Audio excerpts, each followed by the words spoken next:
Hello, जय हिंद। और दोस्तों कैसे हो? तो आपका आज स्वागत करते हैं इस क्लास में। एक 15 मार्क्स की कन्वेंशनल प्रॉब्लम जो आर से आ सकती है, BCRS से रिलेटेड। और इस टॉपिक से रिलेटेड लगभग 20 ऑब्जेक्टिव क्वेश्चन फ्रिक्वेंटली आज पेपर में आपके में आते रहते हैं। तो टॉपिक है effect of variation of various properties on the BCRS performance, कि अगर BCRS की परफॉर्मेंस पर क्या फर्क पड़ेगा अगर प्रॉपर्टीज को हम चेंज करेंगे। बहुत इंपॉर्टेंट टॉपिक है, बहुत कॉन्सेप्चुअल है। स्टैंडर्ड ऑब्जेक्टिव क्वेश्चन 20 आए हैं इन दोनों टॉपिक, इस टॉपिक से रिलेटेड, और 15 मार्क्स का कन्वेंशनल प्रॉब्लम है ये। आपको अगर कन्वेंशनल कैसे आएगा तो इस तरीके से आपको लिखना है। क्या हो सकती है वेरिएशन इन प्रॉपर्टीज में? एवेपोरेटर प्रेशर को आप चेंज कर सकते हैं, क्योंकि आप जानते हैं every cycle work between two pressure limit, एक कंडेंसर प्रेशर लिमिट और दूसरा क्या होगा आपका एवेपोरेटर प्रेशर लिमिट। दूसरा हो सकता है आप इंक्रीज इन कंडेंसर प्रेशर, अगर कंडेंसर प्रेशर को बढ़ाएंगे तो क्या फर्क पड़ेगा BCRS पे। तीसरा पॉइंट है सब कूलिंग, अगर सब कूलिंग कराएंगे तो क्या इफेक्ट पड़ेगा उन BCRS की परफॉर्मेंस पे।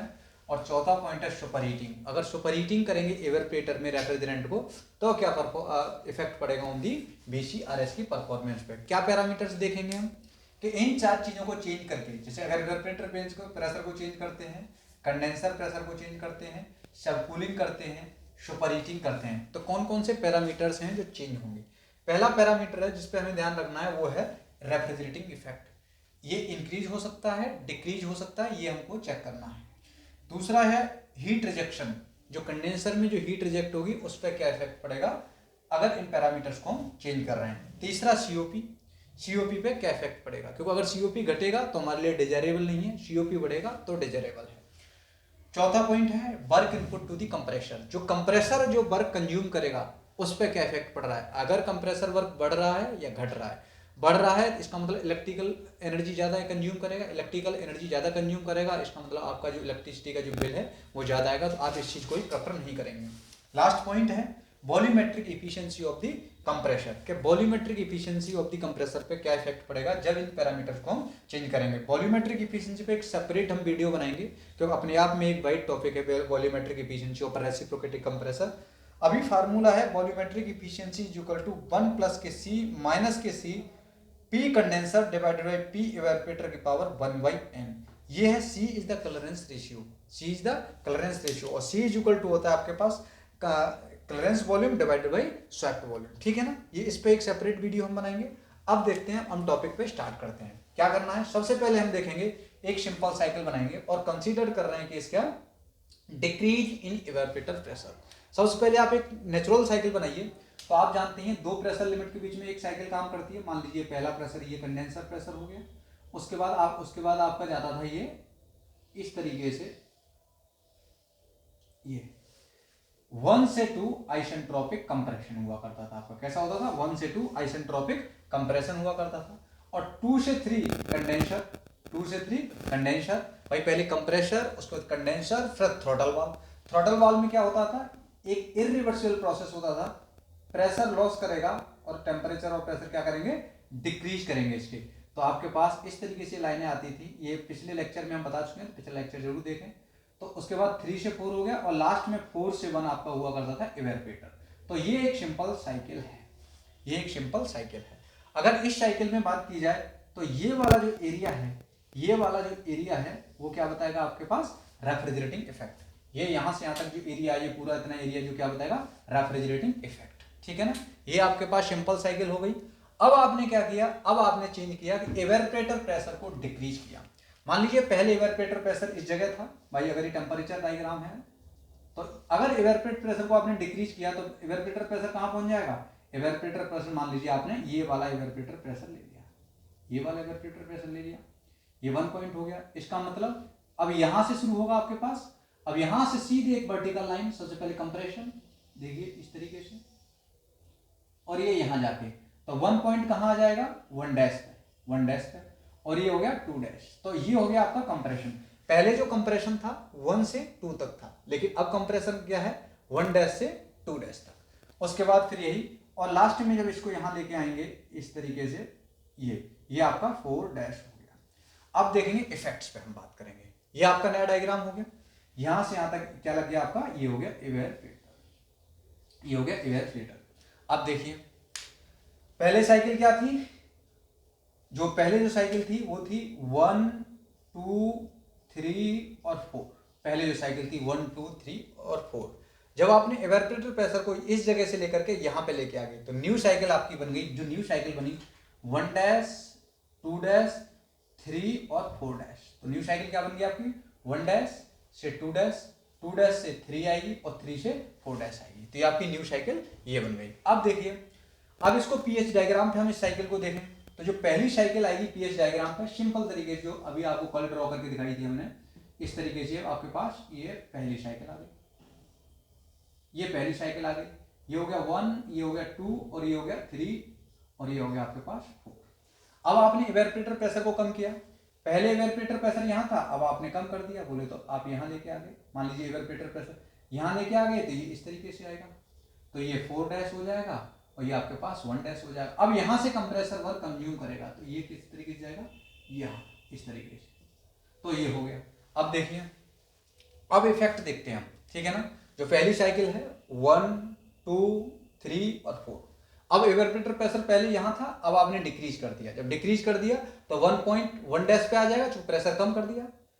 फिर यहाँ से कंप्रेशन होगा 2 डैश तक हो गया, फिर वहां से हीट रिजेक्शन इतना हो गया, फिर 3 से 4 डैश, 4 तो पुरानी साइकिल थी, ये नई साइकिल हो गई आपके पास, यहाँ तक हो गया।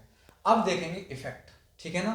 तो ये ज्यादा इंपॉर्टेंट है इफेक्ट, ये ऑब्जेक्टिव क्वेश्चंस बनेंगे। तो आपको पेपर में आता है कि आप शो करिए decrease in evaporator pressure on a TS diagram और पीएच डायग्राम। अगर कन्वेंशनल में आते हैं तो आपको दोनों ये डायग्राम बनाने हैं, इस तरीके से लिखना है, ये ओल्ड साइकिल और ये न्यू साइकिल। अब देखेंगे इफेक्ट्स।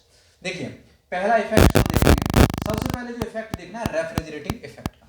रेफ्रिजरेटिंग इफेक्ट, भाई पहले जो रेफ्रिजरेटिंग इफेक्ट था 1 से 4, ये पूरा वाला एरिया था, लेकिन अब नई साइकिल में क्या हो गया, इतना रेफ्रिजरेटिंग इफेक्ट डिक्रीज, इतना एरिया कम हुआ। Area under the curve on projected on entropy axis gives reversible heat transfer. इसका मतलब इतना रेफ्रिजरेटिंग इफेक्ट कम हो गया। तो रेफ्रिजरेटिंग इफेक्ट पर क्या फर्क पड़ा, डिक्रीजेज। यहां देखिए, जो पहले जो रेफ्रिजरेटिंग इफेक्ट था, वो पहले जो रेफ्रिजरेटिंग इफेक्ट था आपके पास यहां से लेकर के ये था H1 माइनस के H4, ये वाला। लेकिन अब क्या है रेफ्रिजरेटिंग इफेक्ट, अब जो रेफ्रिजरेटिंग इफेक्ट है आपका ये केवल यहां से और यहां तक, बोले तो H1 डैश माइनस के H4 डैश। भाई H1 देखो यहाँ पे आएगा, H1 यहाँ पे आएगा, H1 डैश यहाँ पे आएगा। इसका मतलब क्या है, रेफ्रिजरेटिंग इफेक्ट इज डिक्रीजेज। दूसरा क्या हो गया, कंप्रेशन वर्क देखिए। पहले कंप्रेशन देख लो, पहले कंप्रेसर इतना केवल वर्क कंज्यूम कर रहा था 1 से 2 तक, लेकिन अब क्या कर रहा है 1 डैश से 2 डैश तक। इसका मतलब हाइट इंक्रीज कर गई।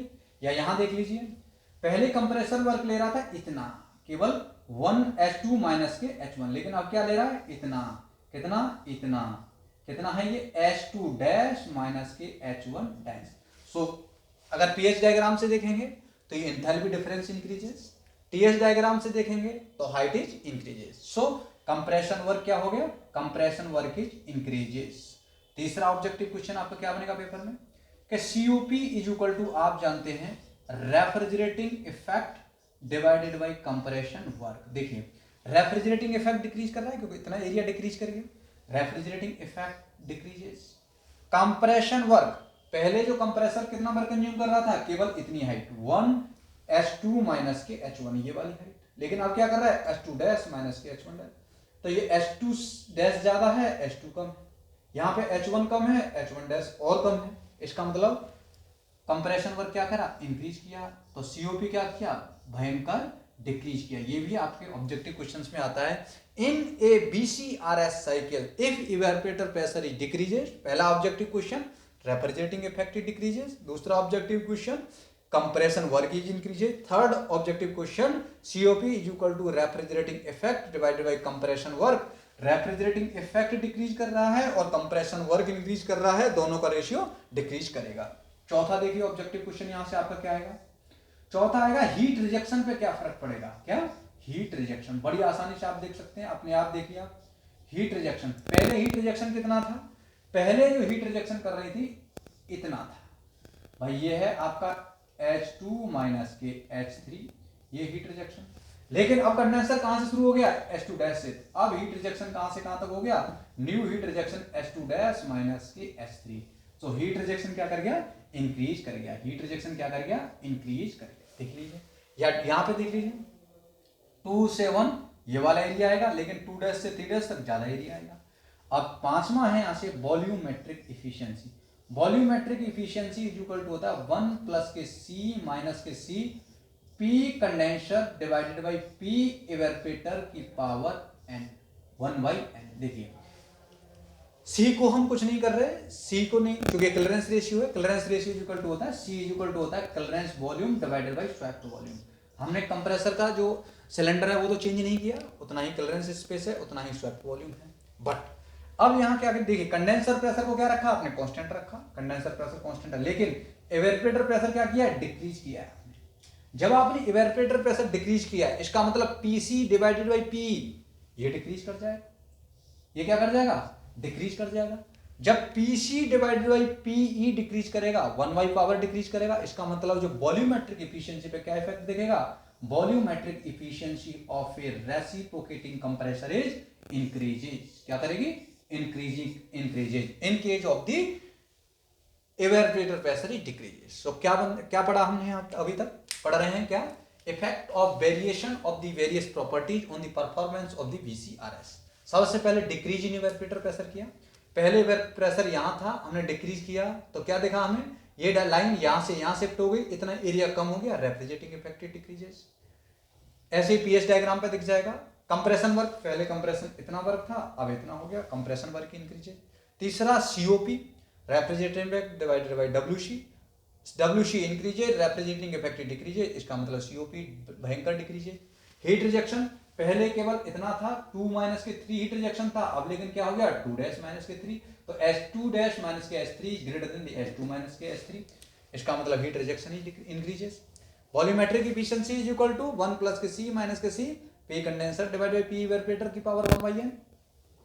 कंडेंसर प्रेशर आपने चेंज नहीं किया, लेकिन इवेपोरेटर प्रेशर क्या किया, डिक्रीज किया। जब डिक्रीज किया तो पीसी डिवाइडेड बाय पी क्या कर गया आपके पास, पीसी डिवाइडेड बाय पी क्या कर गया, जब ये डिक्रीज किया तो ये क्या कर गया आपका, इंक्रीज कर गया। पीसी डिवाइडेड बाय पी क्या कर गया आपका, इंक्रीज कर गया। जब ये इंक्रीज कर गया, समथिंग की पावर इंक्रीज कर गया, इसका मतलब वॉल्यूमेट्रिक इफिशिएंसी क्या करेगी आपकी, डिक्रीज करेगी। क्या करेगी, डिक्रीज करेगी। मैथमेटिकली टर्म में आपको देखना पड़ेगा, ठीक है ना। सो ये रहा आपके पास डिक्रीज इन इवेपोरेटर प्रेशर। ये 5-7 ऑब्जेक्टिव क्वेश्चन एक टॉपिक से मिले, दोनों डायग्राम आपको अच्छे से आने चाहिए। अब जो नेक्स्ट है उसके बाद आएंगे हम इंक्रीज इन कंडेंसर प्रेशर, फिर सब कूलिंग और सुपर हीटिंग।